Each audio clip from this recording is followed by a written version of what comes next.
Fireman Sam's Story Treasury.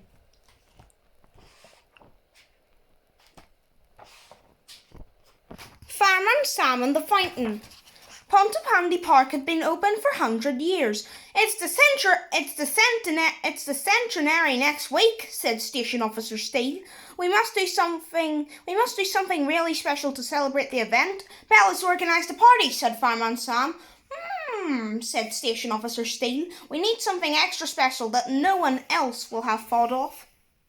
I've got it, said Fireman Sam. We can mend the fountain in the park. You know, the one in the middle, just near the bandstand. It's not worked for years. We could get it going and paint it up. It looked like a real treat. Jolly good, said Station Officer Steele. Let's get cracking. We have not a minute to waste.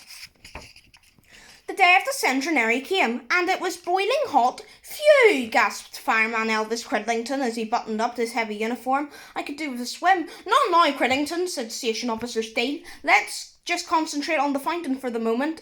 Well, I hope it works, said Fireman Sam as he rolled up the pump. Of course it will work. It just needs a bit of organisation, said Station Officer Steele. Cridlington will be here in the control shed. You'll be standing back of the crowd after I've given my speech and cut the ribbon tied around the fountain. You'll wave to Cridlington and he'll turn the water easily as blinking. It's not quite simple, sir, said Fireman Sam. Some of these workings are pretty old. They might jam after all these years. Nonsense, laughed Station Officer Steele. Everything will be fine. The band played and people began to wander up the hill to the park. Come on, James, called Sarah, or we'll be late for the opening ceremony. Quick, yelled Norman. Station Officer Steele is just about to start his speech. Ha-hum, ha-hum, ha-hum, said Station Officer Steele. Thank you for all coming to the opening of the park fountain. My men and I have worked very hard to restore it, and we hope that you will be proud as we are. He cut the red ribbon and smiled. Now I declare this fountain well and truly open. Hooray, hooray, cheered the children. Well done, boys, cried Trevor Evans. That's beautiful, smiled Dillis. Fireman Sam gave the thumbs up sign to Elvis, who turned the wheel, but nothing happened. Oh, now I declare this fountain as well and truly open, said Station Officer Steele. Still nothing.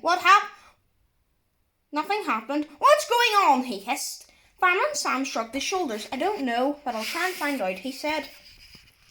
He found Elvis struggling with the big wheel. What's up? He asked. The blooming thing's jammed, said Elvis. I can't move it. Give it a bash with your hammer, said Fireman Sam. That should shift it all right. Okay, said Elvis, and whacked the wheel with his hammer. Clang! Meanwhile, Station Officer Steele was preparing into the centre of the fountain. Just hold on, he was saying. I'll soon have this sorted out. Whoosh! The water shooting up and hit him smack in the face. Well, that's one way of cooling off, said Trevor Evans. Can we all join in? Asked Norman. Certainly not, tripped Station Officer Steele. The fountain's only for the fish.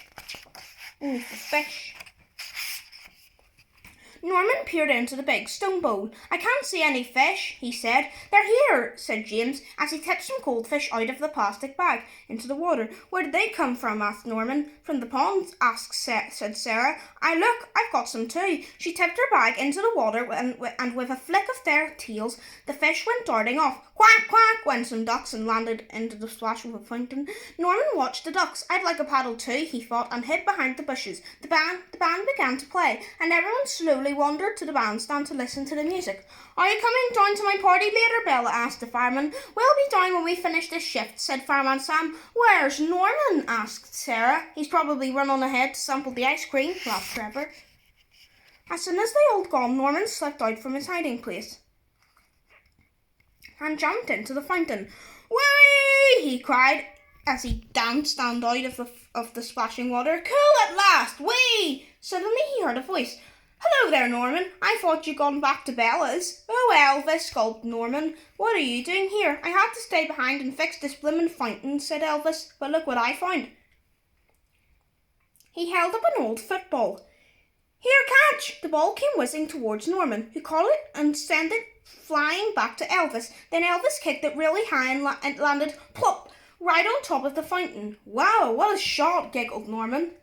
Oh dear, it's stuck up there, said Elvis. Don't worry, I'll get it, said Norman, but the ball was slowly slipping down inside the fountainhead. Quick, grab it! Yelled Elvis. Glug! The ball went and disappeared down the pipe. Well, that's the end of that, said Elvis. Better not tell anybody, Norman, or we'll both be in trouble. Okay, mum's the word, said Norman, pressing his finger to the lips. Mum's the word, said Elvis with a wink. When Elvis arrived back at the fire station, he had to clean all the windows. Well, at least it's a cool job, he thought. Better be quick, or I'll miss the fun down in Pontypandy. Station Officer Steve was thinking the same. I'll finish my filling, then go down to Bella's, he thought, but his room was very hot. Phew, he gasped, and through the open window. He stood there trying to cool down when along came Elvis, singing at the top of his voice. Without looking up, Elvis picked up his bucket of water and whizzed it straight at the window. Whoosh! The water went flying and hit Station Officer Steve right in the face. Ah! He roared. Elvis dropped his bucket and started to tremble. Oh my goody aunt, he gulped. I thought the window was shut. Well, it wasn't, cried Station Officer Steve. This is the second time you've drenched me today. It was an accident, said Elvis. I promise it won't ever happen again. We'll just make sure it doesn't, said Station Officer Steve. Otherwise, you'll be in big trouble, Fireman Criddington. Now hurry up and get those windows finished at the double. Down at Bella's cafe, the party was in full swing. Delicious, said Trevor, tucking into more sandwiches. No, Trevor, don't eat anything. No, Trevor, don't eat everything, scolded Dillis. The firemen haven't arrived yet. Come on, Sarah said to James. Let's go up to the park and have a look at our fish. It was quiet in the park and very, very hot. That's funny, said James as they walked along the path. I can't hear the fountain. It was quiet loud when we left. Sarah stood still and listened. I can't hear anything either, she said. They stared at each other, thinking exactly the same thing. The fish! They cried and ran to the fountain. They found the fish flopping about in tiny bit of water, all that was left in the bottom of the big stone bowl. Quick, said James. We must scoop them out and put them in the pond. Oh dear, said Sarah. Do you think they'll be all right? The fish were still for a while while they slowly began to move around the pond.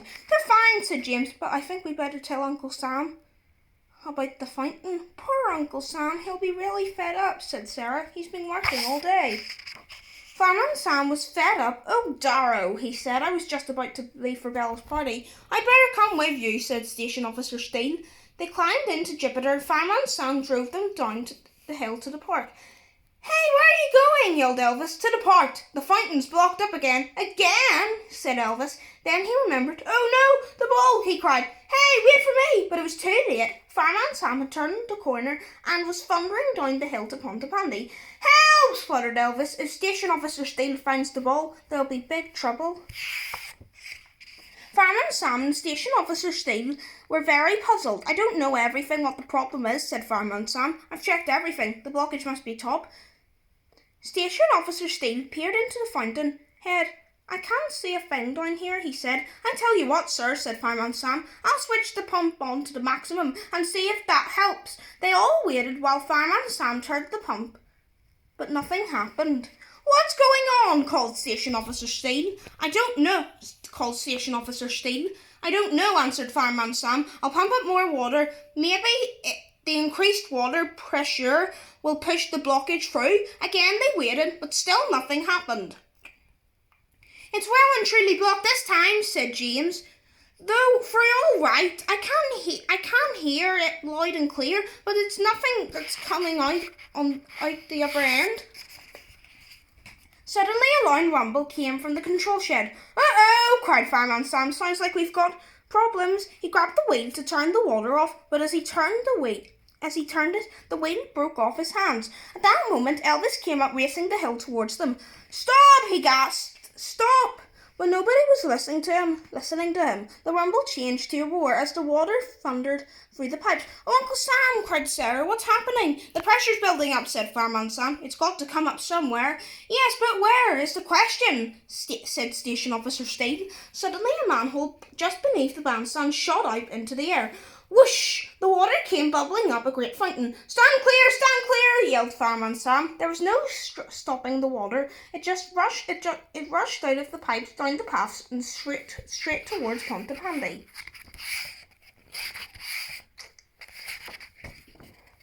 Elvis ran over to the fountain. "It's okay, he said. "I can fix it." He climbed onto the fountain and reached down inside it. "Got it," he cried, pulling out the ball with a loud pop. "There's no time for silly games, Cridlington," said Station Officer Steele. "Just what do you think you're up to?" "I'll explain later," said Elvis, and quickly jumped down. "Watch out, here it comes." The water came shooting up out of the fountain and splashed into the stone bowl.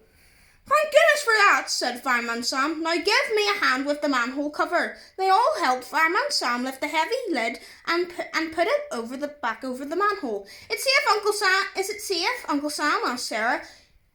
"It's safe now," said Fireman Sam. "The water from the fountain has taken the pressure of the pipes. We'll have everything back to normal in no time." "What about the wheel?" asked James. "Won't you have to mend it?" "Yes, I'll have to get some welding equipment from the fire station," said Fireman Sam. "I'll come and mend it later." "Come on," said Station Officer Steele. "Let's go down to Pontypandy and see if there's any damage has been done." In the village, they found the main street awash. "Whee, this is great!" cried Norman as he splashed about, just like the seaside. "Norman, get out of the way!" said Station Officer Steele. We've got to pump this lot up."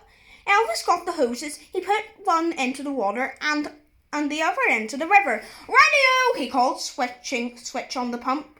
Fireman Sam operated the controls. And as one of the hoses sucked in the water, and the other pumped out into the river. In no time, the street was clear. "Well done," called Ellis. "Jolly good," boomed Trevor Evans. "Bravo," cried Bella. "Now, Elvis, perhaps you'd like to tell me about the football in the fountain," said Station Officer Steele. Elvis looked uncomfortable. "Well," he said, "Norman and I were having a game of football earlier on this afternoon, and the ball sort of got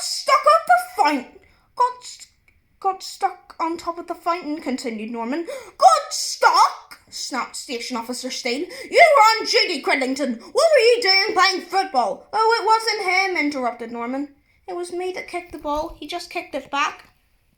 And when he kicked it back, it went straight inside the fountain," asked Fireman Sam. "You weren't never good at football, were you, Elvis?" Norman giggled, but Station Officer Steele looked annoyed. "Come in, let's not argue today," smiled Bella, and led the way into her cafe.